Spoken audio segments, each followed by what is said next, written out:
تو الحمدللہ ہم بھی دین کا کام کر رہے ہیں، تو ہم بھی اپنی آواز باہر کر سکتے ہیں، لوگوں سے بات چیت کر سکتے ہیں، دین کا کام پھیلا سکتے ہیں، لیکن وہی احتیاط کے ساتھ میں، حدود کے ساتھ میں، پردے کے ساتھ میں، اور بات میں ہماری آواز میں لچک نہ ہو۔ آیت نمبر 33، اور اپنے گھروں میں قرار سے رہو اور قدیم جاہلیت کے زمانے کی طرح اپنے بناؤ کا اظہار نہ کرو، اور نماز ادا کرتی رہو، زکوٰۃ دیتی رہو، اللہ اور اس کے رسول کی اطاعت گزاری کرو۔ اللہ تعالیٰ چاہتا ہے کہ اپنے نبی کی گھر والیوں تم سے ہر وہ قسم کی گندگی کو دور کرے اور تمہیں خوب پاک کر دے۔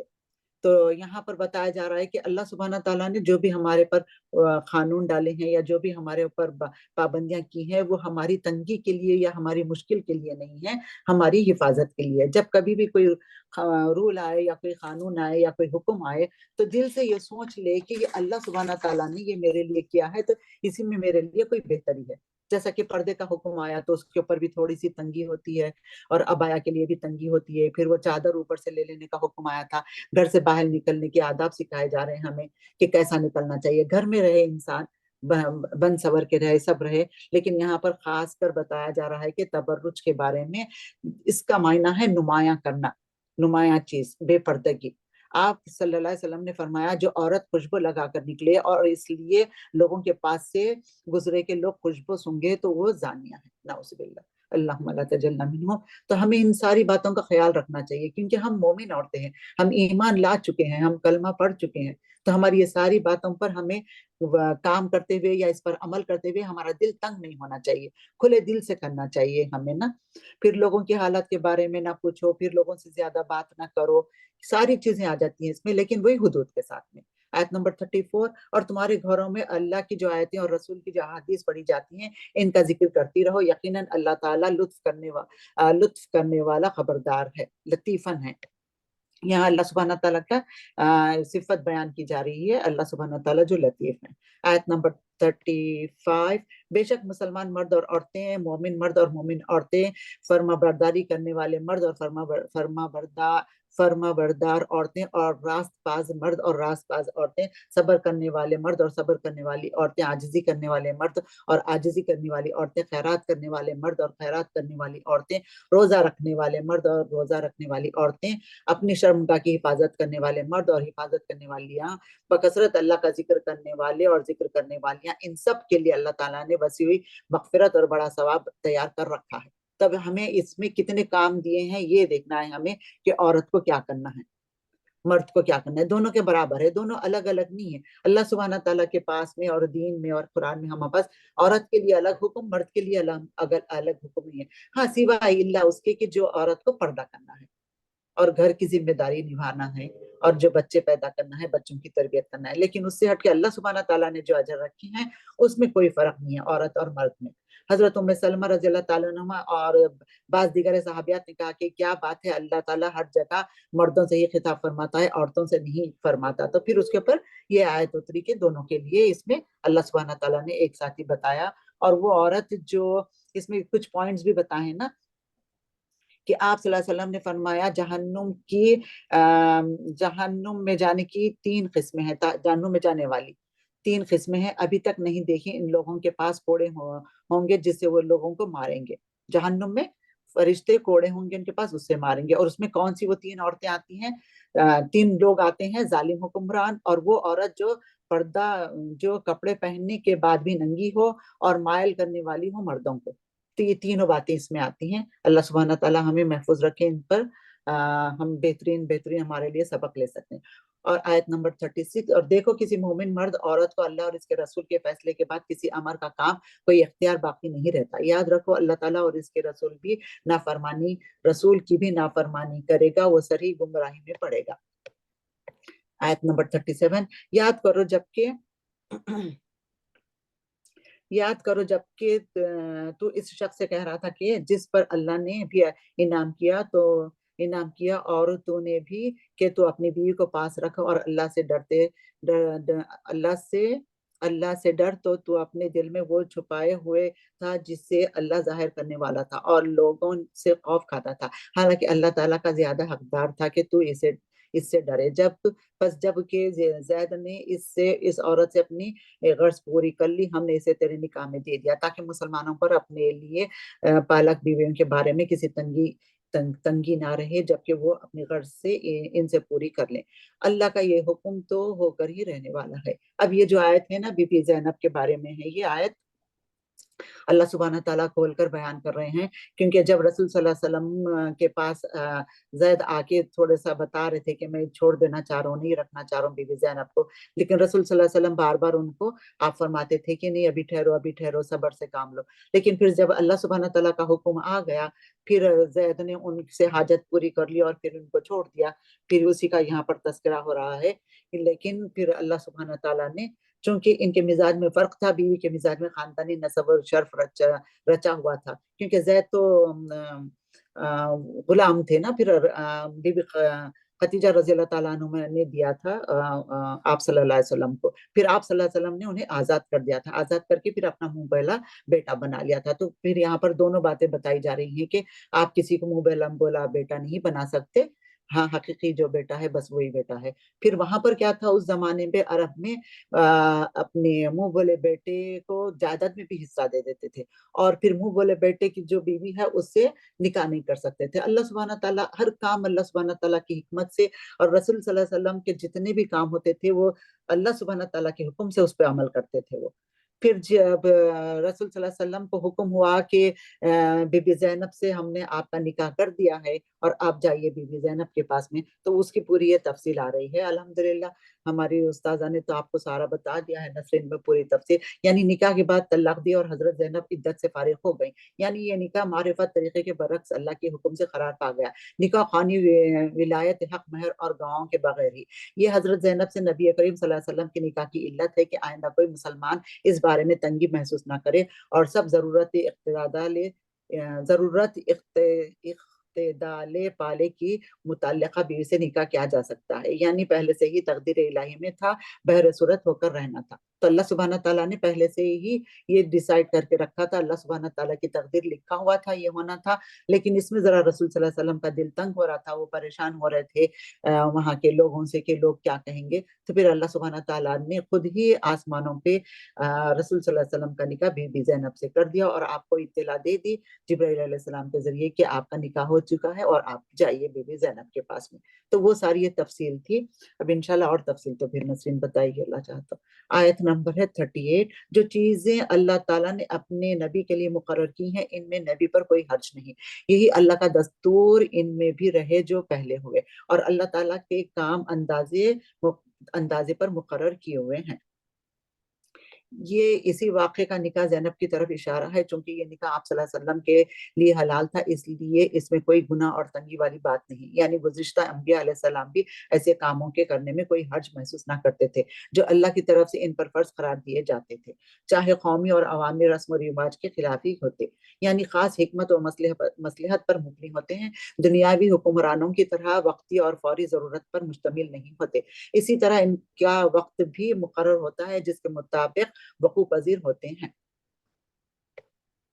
آیت نمبر 39، یہ سب ایسے تھے کہ اللہ تعالیٰ کے احکام پہنچایا کرتے تھے اور اللہ ہی سے ڈرتے تھے، اور اللہ کے سوا کسی سے نہ ڈرتے تھے، اللہ تعالیٰ جب حساب لینے کے لیے کافی ہے۔ آیت نمبر 40، لوگوں تمہارے مردوں میں کسی کے باپ محمد صلی اللہ علیہ وسلم نہیں، لیکن اللہ تعالیٰ کے رسول ہیں اور تمام نبیوں کے ختم کرنے والے ہیں، اور اللہ تعالیٰ ہر چیز کو خوب جانتا ہے۔ تو یہاں پر اللہ سبحانہ تعالیٰ دو چیزیں بتا رہے ہیں رسول صلی اللہ علیہ وسلم کے بارے میں۔ ایک تو آپ کسی کے باپ نہیں ہیں مردوں میں سے، لڑکوں میں سے نا، جیسا کہ آپ کے بیٹے تھے قاسم، طاہر، طیب، 3 بیٹے تھے جو بچپن میں ہی ان کا انتقال ہو گیا، اور پھر ایک بیٹا تھا ابراہیم بی بی ماریا قبطی کے ساتھ 4، تو سب کا بھی انتقال ہو گیا تو کوئی بھی نہیں تھے، تو پھر اسی لیے یہاں پر بتایا جا رہا ہے کہ رسول صلی اللہ علیہ وسلم کا کوئی بیٹا نہیں ہے، اور رسول صلی اللہ علیہ وسلم خاتم النبی ہیں، اب ان کے بعد میں اور کوئی نبی نہیں آئے گا۔ ہاں 30 کذاب ہوں گے، ابو داؤد میں آتا ہے، روایت میں آتا ہے کہ ابھی اور 30 لوگ کیا کریں گے، دعویٰ کریں گے نبوت کا، وہ کذاب ہوں گے۔ 41، مسلمانوں اللہ تعالیٰ کا ذکر بہت کیا کرو۔ اللہ کا ذکر کرنے کی بات ہو رہی ہے یہاں پر. سب سے پہلے نبی کی بات ہوئی, پھر اب اللہ کا ذکر کرنے کی بات ہو رہی ہے, اور صبح شام اس کی پاکیزگی بیان کرو. پہلے ذکر کرو, پھر اللہ سبحانہ تعالیٰ کی پاکیزگی بیان کرو. وہی پھر دوسری آیت ہے 43, وہی ہے جو تم پر رحمتیں بھیجتا ہے اور اس کے فرشتے تمہارے لیے دعائیں رحمت کرتے ہیں تاکہ وہ تمہیں اندھیروں سے اجالے کی طرف لے جائے, اور اللہ تعالیٰ مومنوں پر بہت ہی مہربان ہے. تو اب اللہ سبحانہ تعالیٰ ہمیں 3 کام کرنے کا حکم دے رہے ہیں یہاں پر. ایک تو اللہ کا ذکر کرو, پھر صبح شام اس کی پاکیزگی بیان کرو, پھر اس کے بعد میں نماز پڑھو, اور نماز پڑھو پھر دعا کرو. تو یہاں پر یہ هو الذی یصلی دعا کے معنی میں, رحمتوں کے معنی میں آیا ہے. آیت نمبر 43, صلاۃ رحمت کے ذکر اور خیر کے بارے میں دعا میں کے معنوں میں یہاں پر آیا ہے.